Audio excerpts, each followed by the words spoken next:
Lifetime Achievement Award, and 75, so it's kind of hard for him to come to Kingston 2 days in 1 week. But as Arthur said, he's definitely a national treasure.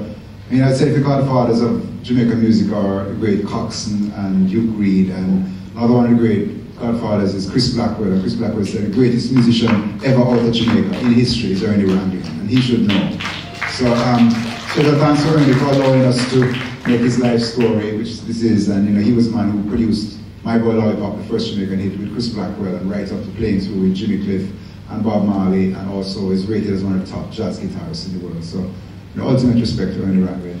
Also, I'd like to mention that you're going to see a beautiful moment up at Itopia with Perry Hensel and Ernie Ranglin. And it's one of the last times we see Perry, who did so much and who accomplished everything he set out to do. Big up, Perry Hensel. Enjoy the film. Thanks a lot, Martha. This gentleman has a long history in movie production, major Hollywood box office hits, music videos, awards, etc. He's just being very humble and modest because he loves Jamaica, but this is an important gentleman, Arthur Gorson. Meet him. Thank you. I want to tell you both that Ernie's niece, Adugo, are you his niece or his, come tell me. We share the same grandmother. Adugo Ranglin is here. Nice. Let everyone see you. Thank you. Thank you. Star-studded evening. So let's have it. Ernie Ranglin, The Roots of Reggae. Thank you.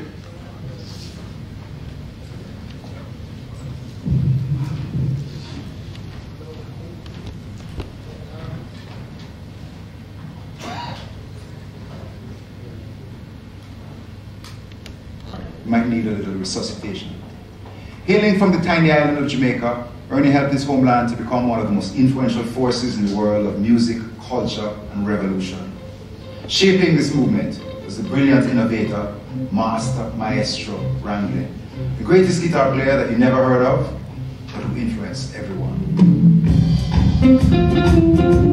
I was saying that I feel like this is the reason why we're here celebrating the heritage of Jamaica, our music, and the brilliance of Jamaicans, because, I'm humbled the fact that Jamaica, a small island like this, could produce such a great music, a great people, and a genius. We tend to throw that word around, but truly, Ernest Ranglin is a genius. Could you all give him a big round of applause?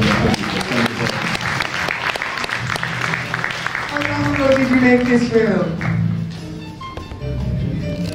A year and a half. It's funny because by the way, it's really in sync. There was something in the projection that's a little strange, but I promise you. We decided we would do a musical event and bring people to Los Angeles to play with Ernie. And all the musicians that are speaking on there were part of this, which is another part of the DVD, which is a 12-song musical event. We started doing the interviews, and suddenly the interviews started coming together because Ernie's story is really the history, the roots of reggae. The history starting was where he came from to the present when he's still touring.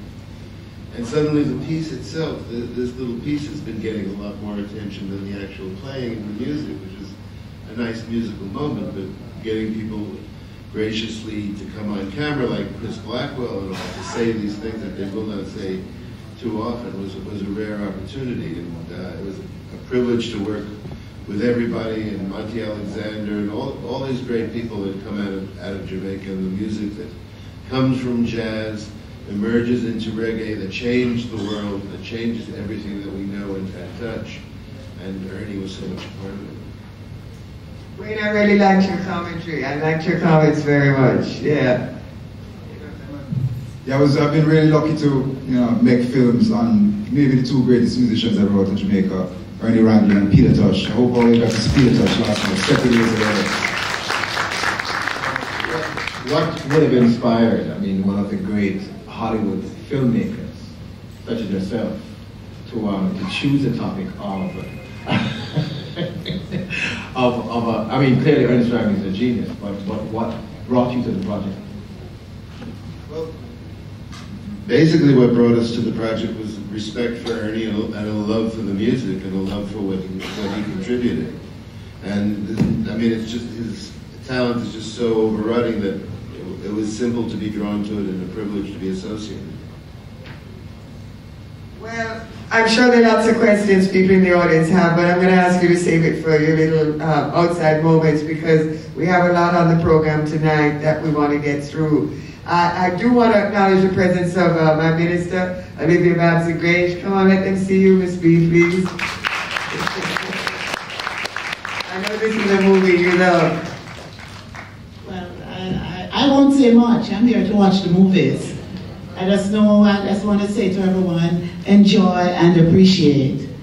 This is a great moment where we're really able to sit and relax and understand what we really have, the gift that we have as Jamaicans, a music that transcends all barriers, color, race, and creed, and something that unites and binds. And so everybody here tonight, we are one family.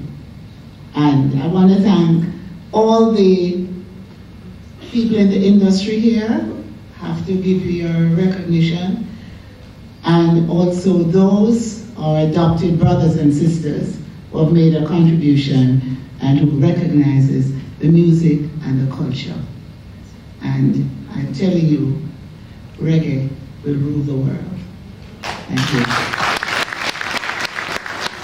Thank you both very much. Really, it was a pleasure to watch this movie.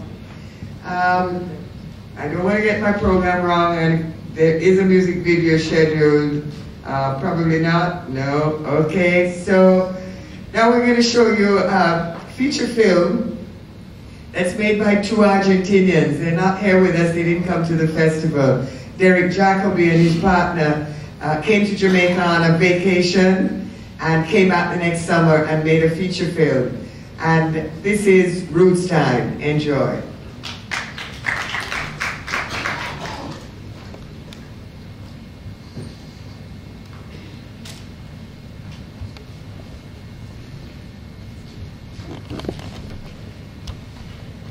And for all those who thought we were not going to show Countryman, we are going to show Countryman. You want to stretch your legs? You want to go get a drink, maybe a little nibble for 5 minutes?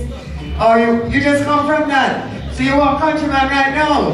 All right. Make all those who know they think Countryman now show me next day up there. Countryman, please, sir. Thank you.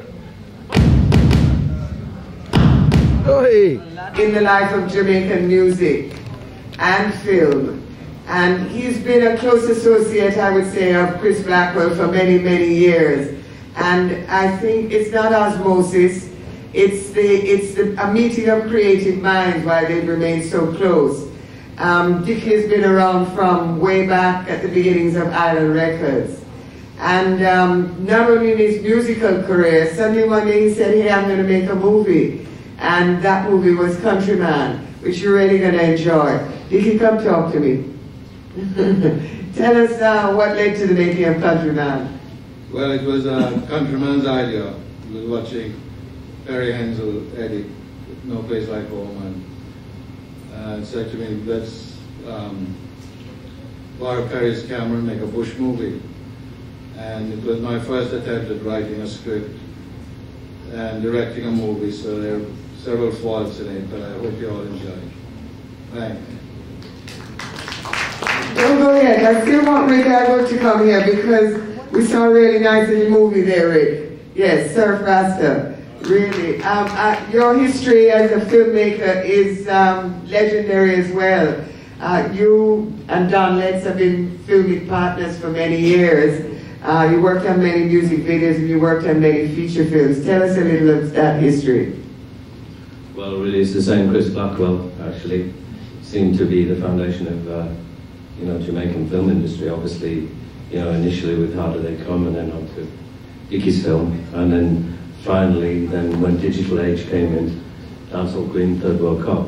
I wasn't involved in my other film, One Love, but he is slightly involved in the Surf Rasta project, so anyway, I just give thanks to him, and I wish he'd come back into Jamaican film in a big way, because it needs that kind of financial support that he has. Thanks. Yes, you know, give Chris Blackwell lots of praise. It's not a matter of him coming back. I think he's laid his foundation and set his example, and things must go on. We must take on from where he's set us up, literally, you know, because I'm a little part of that as well, that Chris Blackwell film legacy. Yeah, absolutely, Barbara. Yeah, I mean, you know, but I think that it's about time that like other industry came in. You know, I mean, I know industry and private individuals can get more out of Cash Plus than they feel they can get out of a movie. So they're more likely to invest in something like that. Okay, so maybe that'll change. And they'll be inspired by, you know, one of the recent films that's been made here. They'll make big returns and come back and show on an international level what Jamaican film can do. I mean, this festival has been great.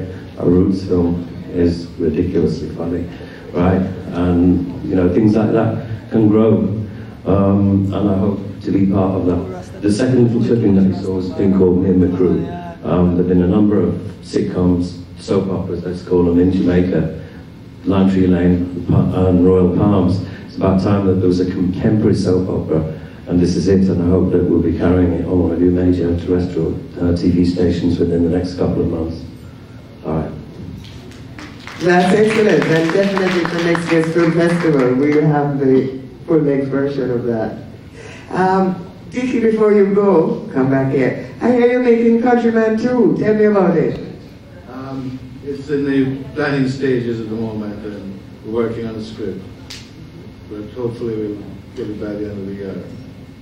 I'm certainly looking forward to number 2, and I'm looking forward to seeing Countryman again. It's been a long time. Films like these never fade, and it's nice to see it again. Bless.